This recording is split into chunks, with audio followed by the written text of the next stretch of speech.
Happy New Year! Welcome to the first edition of Roundtable for 2023. I'm your host, Adam Cook. On this week's show, we have special coverage of the 200th anniversary of a Catholic parish in eastern Richmond County, specifically Holy Guardian Angels Parish in Lordways. We're going to hear from former Richmond Warden Steve Sampson, who is the chair of the Parish Anniversary Committee in Lordways.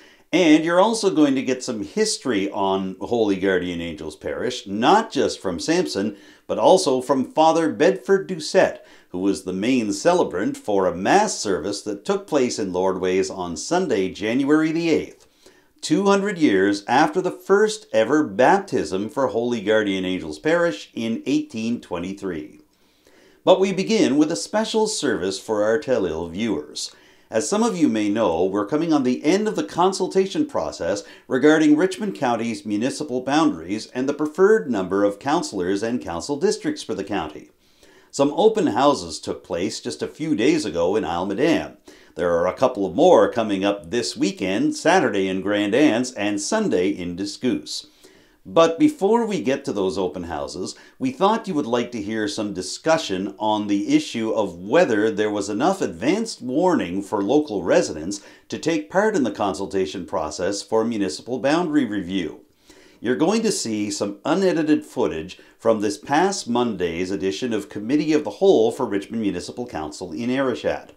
And during this footage, you're going to hear an extensive discussion on what the municipality did right and what might have gone wrong in terms of letting people know that these consultations were happening. So we're going to begin with District 1 Councillor for Richmond County, Sean Sampson. We've all heard the saying, learn from your mistakes, but for me, I wouldn't say these are mistakes or anything like that. I'd just say, we're learning from the experience, and this is the first experience we've had with a boundary review, right? So Councillor Digdon and I have had some public consultations here on Almadam just to get some public input, and I think you guys received some emails today. You were probably on some emails, so just some questions on whether or not we would have had some public consultations first before we set the wheels in motion for the proposals that are now on the survey online. There's also concerns on saying that the online survey is kind of not user friendly. Some people don't have internet. There's questions about whether or not we should have mailed this survey out in the mail. So there's lots of questions from residents, and we're going to have our public consultation on Sunday the 15th at 2:30 at the hall in the school. So I would invite anybody that has any questions or concerns when it comes to the boundary review that they try to attend these meetings and have their voices heard. So just wanted to put that out there. And I'm sorry, it was Sunday. Sunday at 2:30. This Sunday the 15th. Yeah, at the hall in the schools. Yeah. Okay. At what time? 2:30. 2:30. Yeah. Okay. All right. Well, thanks, Councillor Sean. And I know Councillor Melanie Sampson and I have been talking as well, and we're going to kind of co-host one, as you guys have been doing at the Grand Anse Legion. Okay. On Saturday at, I think we said 1 p.m. Yeah. Okay. So we'll be making that information public, and Good. Yeah. And just, I think, important to note that these consultations are things that you both took upon yourselves to do, because they were kind of outside the scope of work that we had for the consultant, and same deal here. Yeah. Certainly will be supported by. Appreciate the support of staff and all of that work as well. So. Okay. If you need maps, let us know. Yeah, Right. I mean, I think it's important to note as well, right? Like that they're organized by councillors, and the information is as interpreted by councillors as well, right? So I know, I just want, I guess, the public to understand that these sessions are not being hosted by the consultants. They are also not being hosted by the county per se. Right. They are being hosted by councillors, and so, yeah.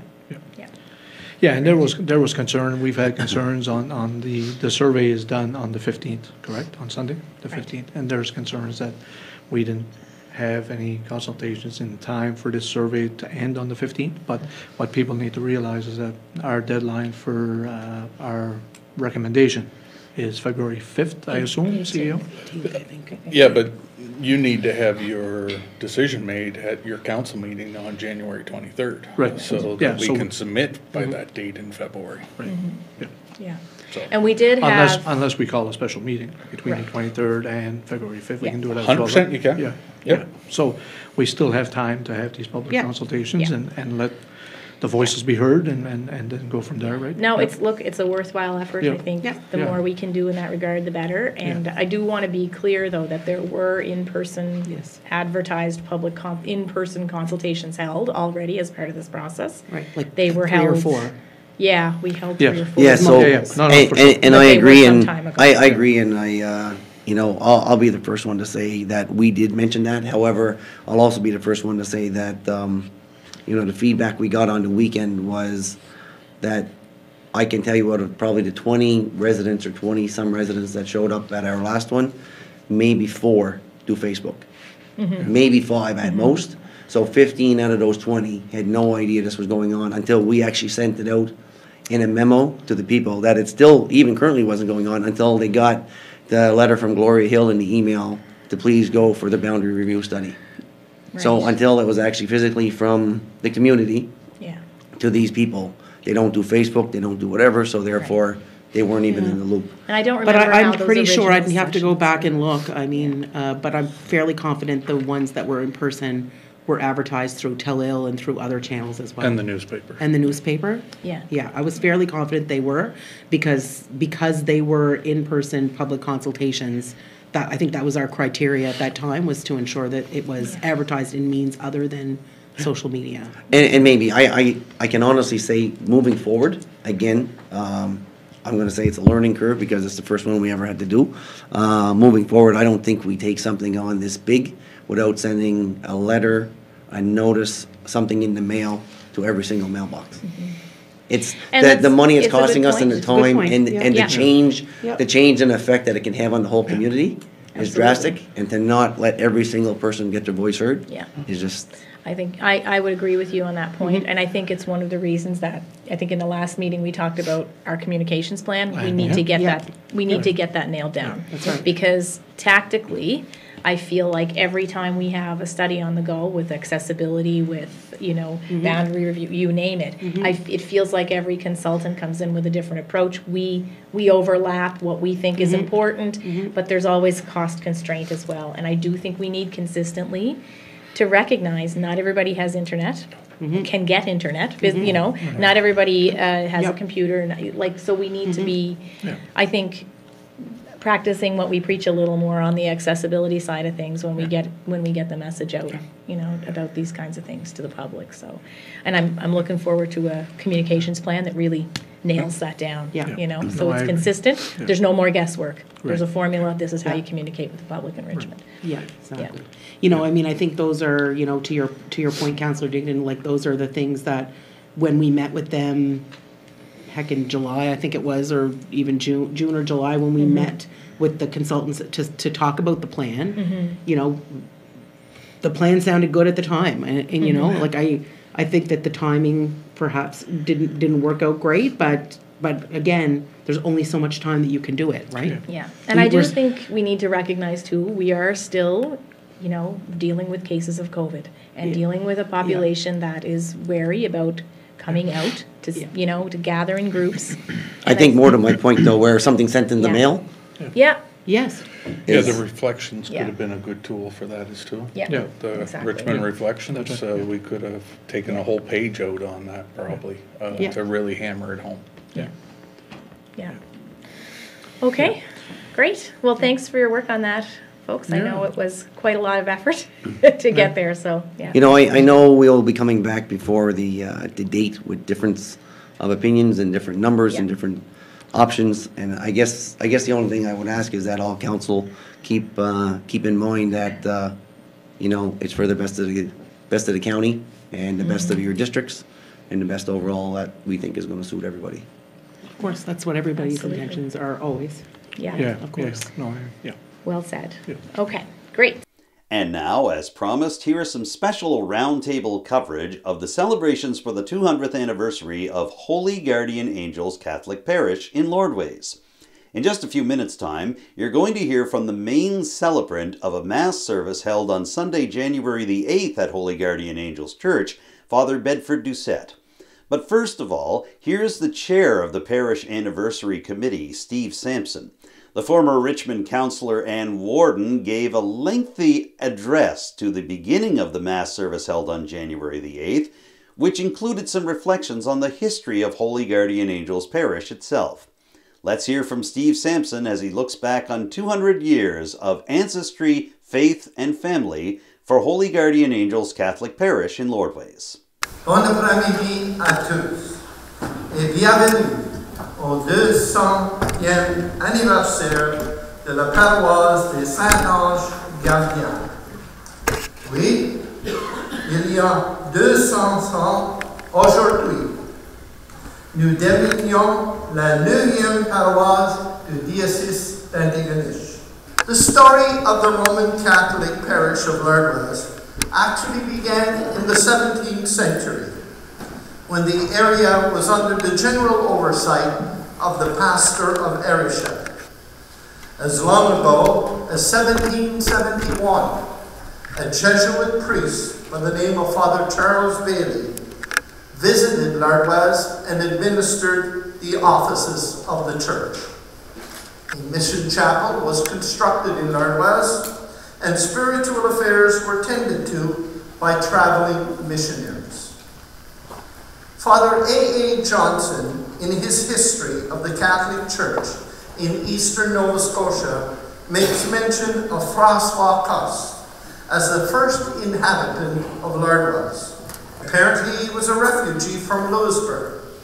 By the year 1752, Lordways had a population of some 61 souls. The original name for Lordways was Saint-Onge, but tradition has it that Les Saint-Ange Gardiens Parish was named on account of an old settlement. Many of the early inhabitants of Lordways came from France, with such names as Briand, Sanson, Martel, Lancapé, Montbriquet, Gracie, La Ville, Préjean, and Pitre. They arrived as fishermen, remained, and married. As a result, families grew. On March the 4th, 1821, writing to Bishop Plessis of Quebec, Father Gaudin, who was the resident pastor in Ayrshire, stated that for a long time now the people of St. Peter's Bay, that is, the missions of Lordways, River Bourgeois, the Scouts, and Gradic, had been asking for a resident priest. In his reply to Father Gaudin, Bishop Plessis agreed, and Lordways became the chosen location, mainly because it was easy to get to the lake and St. Peter's Bay.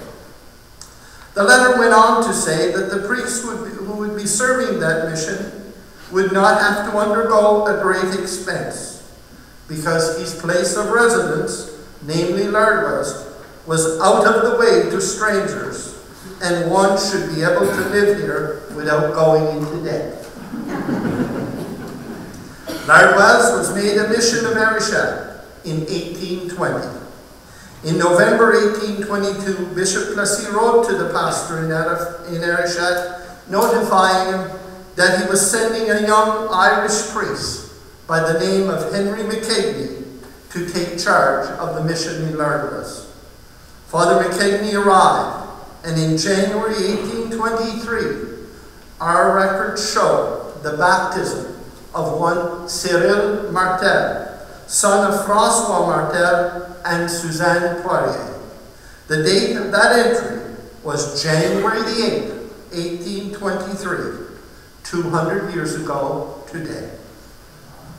Much has occurred over the past 200 years, and rather than continue with further details, I'll tell you that we have a new booklet that will be coming up in a few months.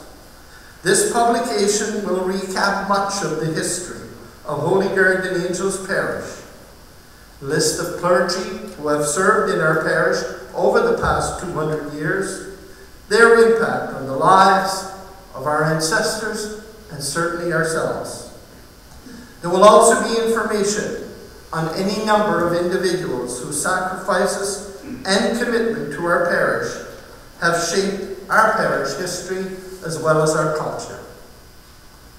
The arrival of Les Filles de Jésus in 1943 was an enormous contribution to both the educational and spiritual growth of our parishioners. With the consolidation of our educational system in 1949, we witnessed a strong bond between Holy Guardian Angels Parish and Notre Dame de Perpetual Secours. In addition to our booklet, we will have a number of souvenir memorabilia available, along with special events during the anniversary year. And I certainly want to point out at this time that one of those projects is a calendar, and I know that a number of people have been contributing photos to Blair Sampson, who's in charge of that particular project, and we're still looking for more. So if anyone at all has got anything, an old collection that you'd like to share with us, please get in touch with Blair, and we're more than happy to have a look at that, please. Naturally, a major celebration of Holy Guardian Angels Parish will occur in September, the long weekend, actually on September 3rd, as we welcome all of our parishioners, former clergy, sisters, invited guests, and our Bishop, Wayne Kirkpatrick, will join us on that day. As you enter church this afternoon, you will have noticed our theme banner, which is dedicated to our ancestors. They were, after all, our first teachers, charting a path that laid the foundation for our rich heritage. Our walls are pleasantly adorned with nearly 70 family banners, which represent their membership in our faith community. And I certainly want to acknowledge the work that was done by many, many people, and especially a group of ladies who used to meet on a regular basis, a sewing group, and they did a lot of the work on reconstructing some new banners and families that were in touch with us. And I want to assure you that if there are any names that are missing or some that want to continue to be part, you're all part of this parish family. And I'll tell you, we had a great group of people leading that church, and one such individual that I have to acknowledge right now is Elaine Sampson, because she was a driving force, I'll tell you, on that project. And it just looks so beautiful and adds much to our celebration today. Beaucoup de planification et de discussion ont été consacrés à la préparation de l'ouverture d'aujourd'hui, et je suis reconnaissant du soutien des autres paroissiens qui ont répondu à leur appel du baptême. To everyone who have answered their baptismal call in assisting us in preparation for our opening celebration today, I say a grand merci. At this time, I would like to introduce our clergy who will lead us in worship today.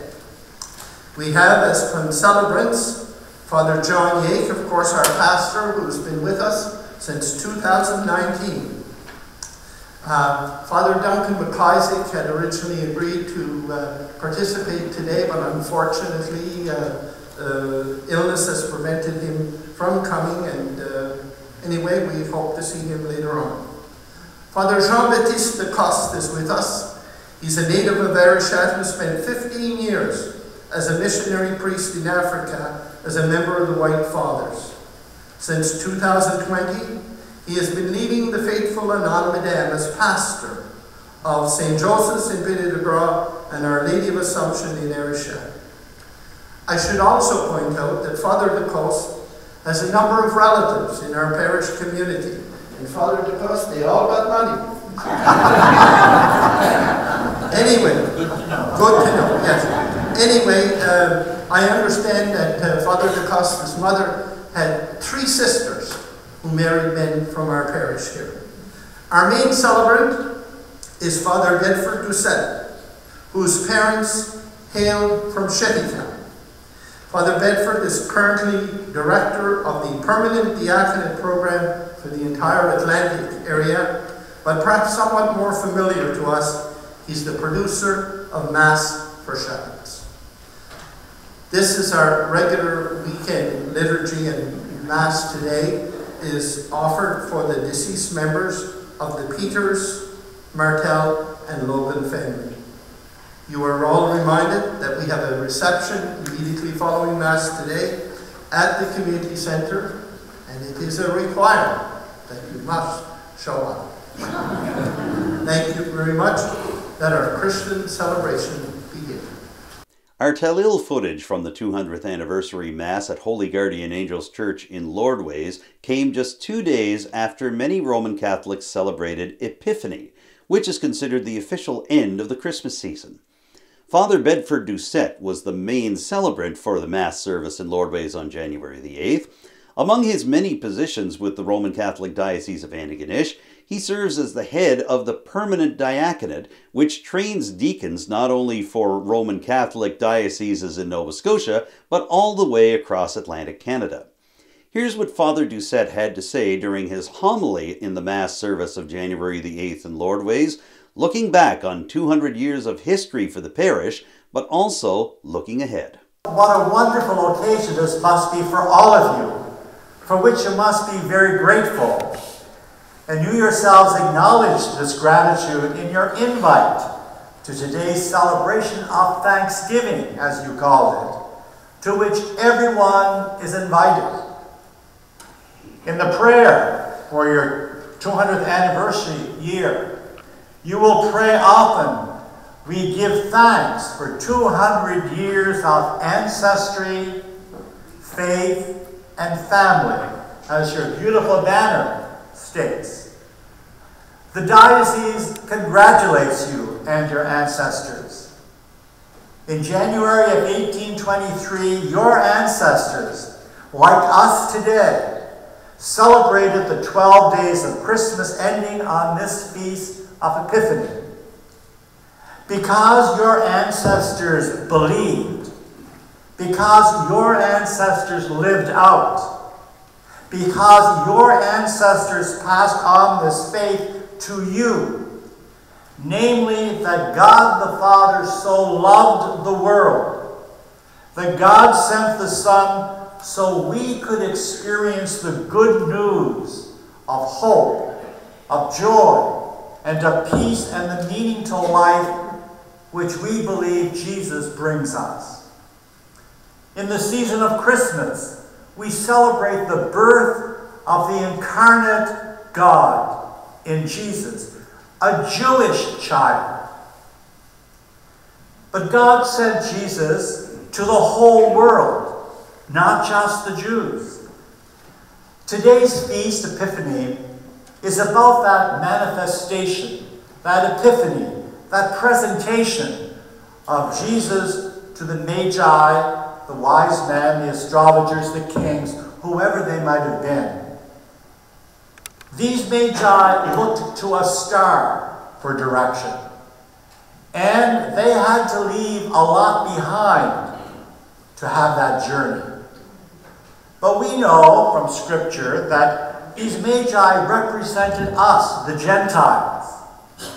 Jesus has been shown to us through the Magi, and Jesus is being shown to us today. Some might say, scoff, "Oh, so what? So what? That Jesus is born and manifested to the Gentiles."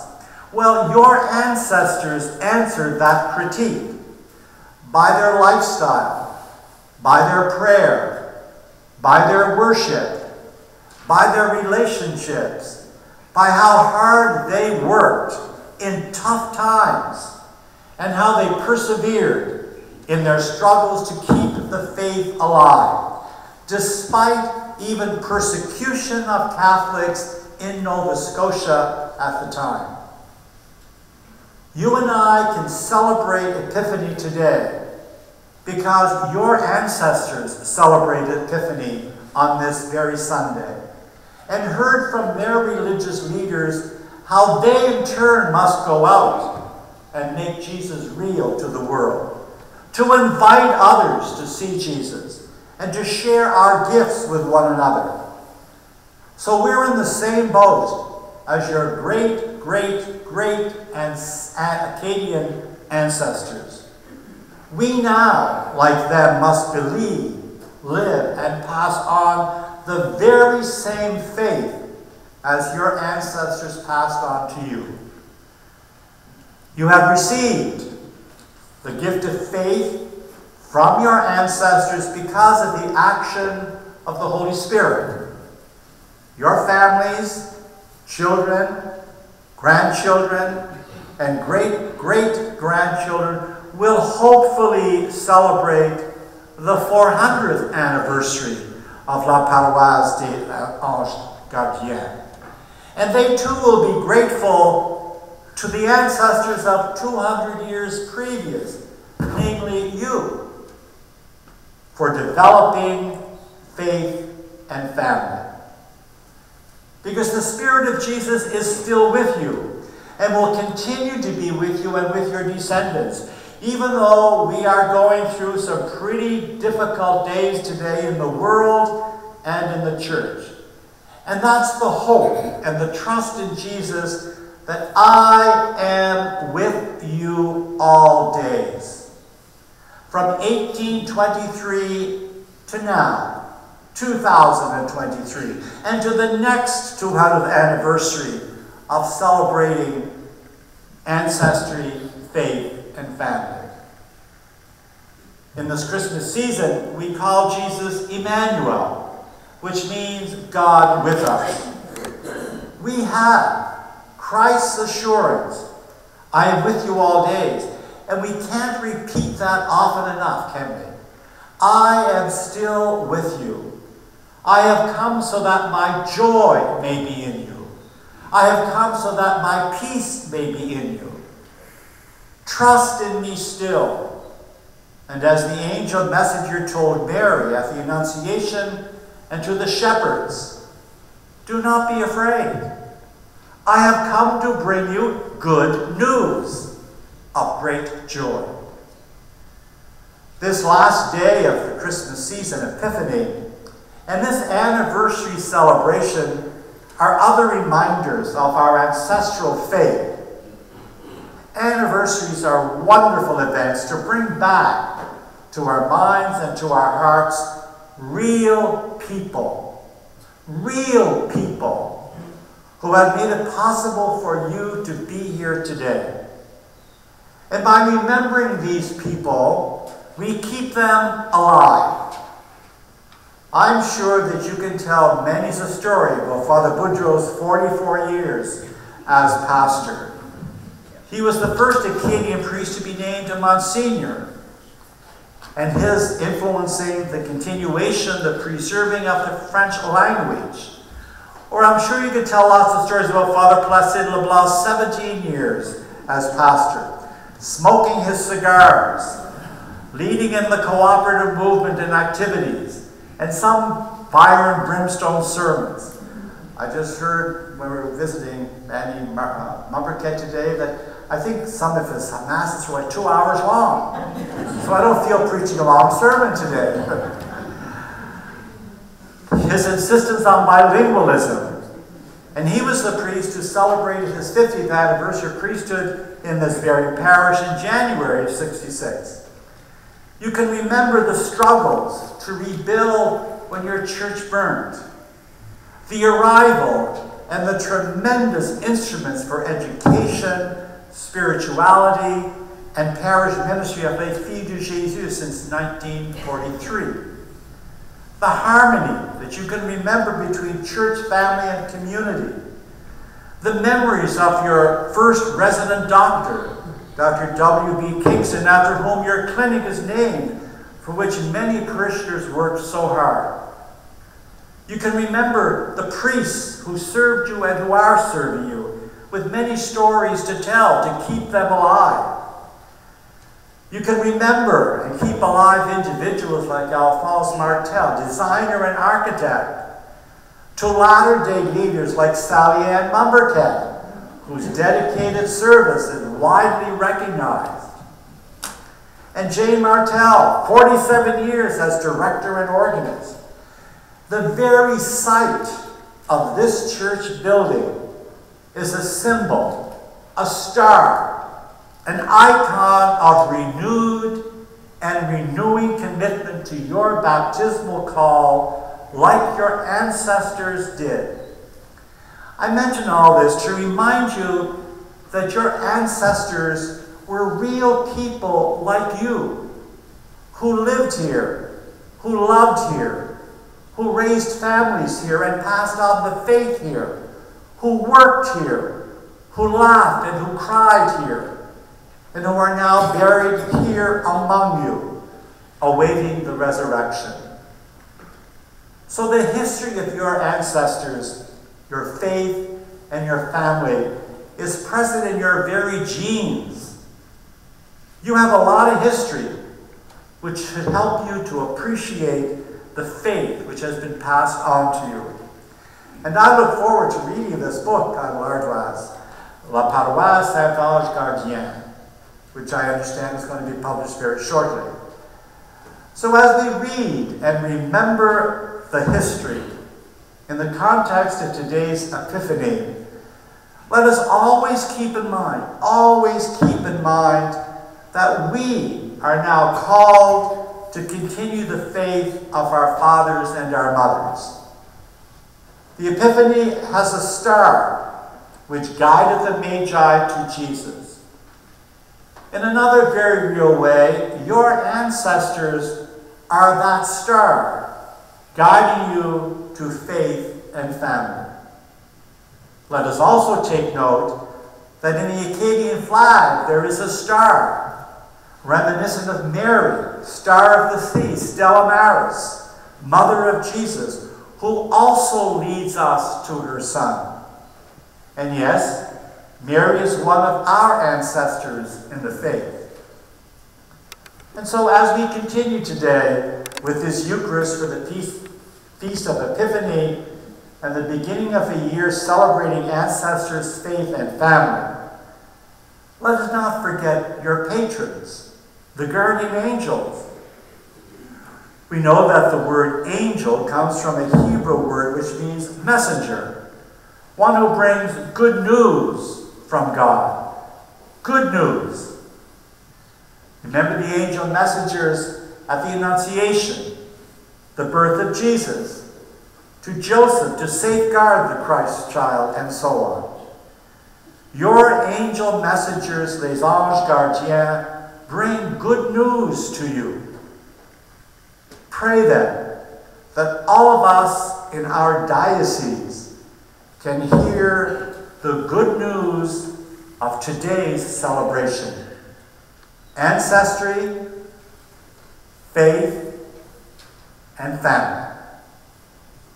Now, as I've mentioned before, the chair of the Parish Anniversary Committee in Lordways is no stranger to many of our Tell-Il viewers or most Richmond County residents. Steve Sampson was the warden of the county from 2012 to 2014 and also served for many years on municipal council apart from this. So, how does he compare the workings of municipal government to the day-to-day operation of a Catholic parish in a small community like Lordways? For these thoughts and some more reflections on the 200th anniversary of Holy Guardian Angels Parish, here's an interview I conducted with Steve Sampson shortly after the Sunday, January the 8th, 200th anniversary Mass service in Lordways. I was asked by Parish Council about a year ago if I would lead a committee to plan, discuss, organise events related to the 200th anniversary of Holy Guardian Angels Parish. So how did you feel when the Parish Council came to you and asked to take this on? Well, you know, initially one thinks of your own involvement in the life of the parish, and for me it was just another way of entering the baptismal call of service to others. So I was extremely pleased, and I'm really enthused about the participation, the cooperation we're having from any number of people, and the ideas just seem to flow on a continuous basis as to things that we should be doing during the celebratory year. You obviously have many memories of your own time in Holy Guardian Angels Parish, but I imagine one of the most profound ones for you was when the previous Holy Guardian Angels Church burnt down in 1972, and over a 2-year period there were many services held in the parish hall across the road. Can you tell me what you remember about that time? Yes, certainly. We were extremely fortunate to have the parish hall near completion, because we definitely needed a place for regular worship. And of course, that the hall was the venue for it. It meant a lot of extra work, because you had the regular activities that were going on at the community centre, and it was to be able to convert it into a proper setting for a place of worship. But there again, this is the community I'm proud to be part of, because people came forward, and I was glad to be a small factor in that, and being able to assist in offering, my services along with many others as we developed teams moving forward. And it was the same way with the new construction of the church. It was a short 3.5 years, really, and a labor of love.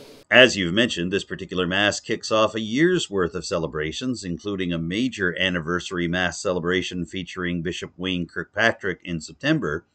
What was it like for you to see members of the community getting together today? Many of them stuck around for a while afterwards, taking a look at the family banners and just chatting with each other. How does it feel to see the community come together at a time like this? Well, it was interesting when Father Bedford, who was our homilist and main celebrant today, arrived here about 1:15. We were quite impressed with the number of people that were here already, and of course wanting to see those family banners, including the theme banner, taking photos, and lots of conversation, where people are reminiscing over the years that they can recall, and especially the gifts of wonderful clergy that we can recall in our midst, and the contributions of Les Filles de Jésus, for example, and fellow parishioners. And that was another important message that came out loud and clear when we talked very early on about publishing a booklet. Let's talk about that booklet for a moment. What can you tell me about the content, what the thinking was behind it, and essentially what we're going to see? Well, there's been a number of articles that have been written about the historical information with regard to the church and community as a whole. But we were able to work with diocesan people to collect a lot of great data that was in Father A.A. Johnson's booklet, which is the history of the Catholic Church in Eastern Nova Scotia. And they're compiling all of that, made for a great read, I believe, in capturing the history. The diocesan offices in Antigonish and Sydney were most helpful to us, as well as the Beaton Institute. And we were blessed over the years to have some great records on file, and we still have a community resource in the person of Sally Ann Mumbercat, who's a tremendous gift to everyone, especially when it comes to getting genealogical information. During Father Bedford Doucette's homily, I noticed him speaking about how difficult it was to launch the parish, given that Catholics were often persecuted in Nova Scotia in the early 19th century. Of course, it was many years since the expulsion of the Acadians as well. Can you speak a little bit about how the ancestors of those here in Lordways persevered and established a parish that not only has stood the test of time, but is now celebrating 200 years? It makes me think of where we are today and the many struggles that we've encountered, especially in the last number of years. And certainly it's given cause for many people to stay away from church. But I believe the faith of our ancestors was so deep and rich, and they were committed, so committed, and to preserve, their very existence, their sense of baptismal call again to service one another. And despite being persecuted. They rose above that. And I think at times we have to reflect on that enormous contribution that they made. And it's important for us to remember that, to recall it as we relive history. Many of the people that you referenced earlier that were former participants in this parish, for example, former priests, les filles de Jésus, former parishioners, are still with us. Do you anticipate that the anniversary celebrations this year might encourage some of them to come back and take part in the parish anniversary? I certainly hope that it is, and we're going to use that opportunity to promote this special event in many ways during the year and invite former parishioners to come back. I know that our major celebration in September will be a highlight, but we're looking at any number of activities and concerts that maybe we'll have right here in God's house, and I know you'll be happy with it. Steve Sampson, many of our viewers on Tel-Il recognize you from your years in municipal politics. Of course, you served for 2 years as warden as well, from 2012 to 2014. With that in mind, I'd like to ask you about how you feel the parish impacts the people of Lordways on a day-to-day basis. In some cases, it truly is a governing body. The parish hall can't be used without parish consent. And even the major community festival for Lordways, the Acadian Festival that takes place at the end of July, is a parish fundraiser. So could we get some thoughts from you about the role of Holy Guardian Angels Parish in the day-to-day lives of the people of Lordways? For myself, I've had a pretty lengthy commitment to the parish in terms of many activities. And I feel it's a debt that I owe to some great mentors along the way. And we're a community that has a fair number of organizations who have, a variety of causes that they're fundraising for. But at the end of the day, I often think how they came about. And much of it had to do with Holy Guardian Angels Parish, in that they were sponsoring, for example, Acadian Festival that's going to be 60 years old, I believe, this year. And I think of the Lordwas Men's Club, who are just pioneers, such great leaders in a variety of causes here in our community. And they were born way back in 1975 as a result of some leadership from our clergy and parish council of the day. So it just seems that when we think of parish, it's not just church, it's the wider community, but the root is here. It's right here, with Holy Guardian Angels Parish.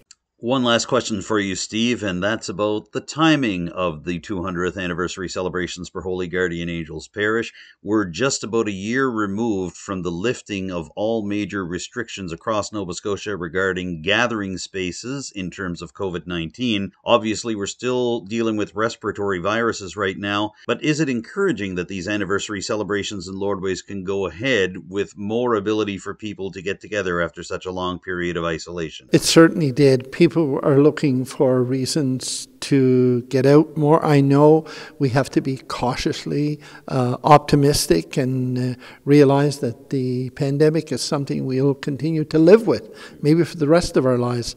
But yet the door is open to allow greater gatherings, and I really believe that this was the impetus. This is what we needed, having the 200th anniversary of our very rooted foundation. Holy Guardian Angels Parish, was important for us to celebrate, and people responded, and I know they'll continue to respond. I really believe that it's important more than ever, I think, for us to revisit, our baptismal call, to renew our commitment to this parish. We've struggled, there's no question about it, but this is a great time to celebrate. 200 years of rich, rich history, really. And I think if we are to succeed, if we are to grow as a family unit, no better way to do it than be part of such an enormous gathering, a celebration of faith, of culture, of heritage, and given to us, by some great ancestry. And there you have it, folks. That wraps up this week's edition of Roundtable. Thank you for tuning in, and a big thank you to my interview guest this week, Steve Sampson, the chair of the Holy Guardian Angels Parish 200th Anniversary Committee.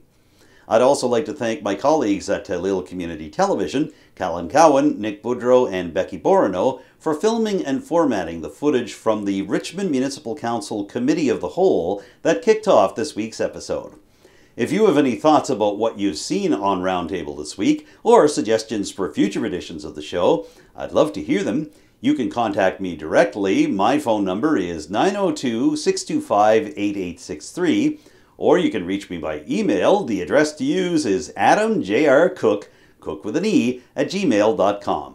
You can also contact Lille Community Television directly with your suggestions and comments about Roundtable. The station phone number in Arichat is 902-226-1928, and the best email address to use is telil@telil.tv.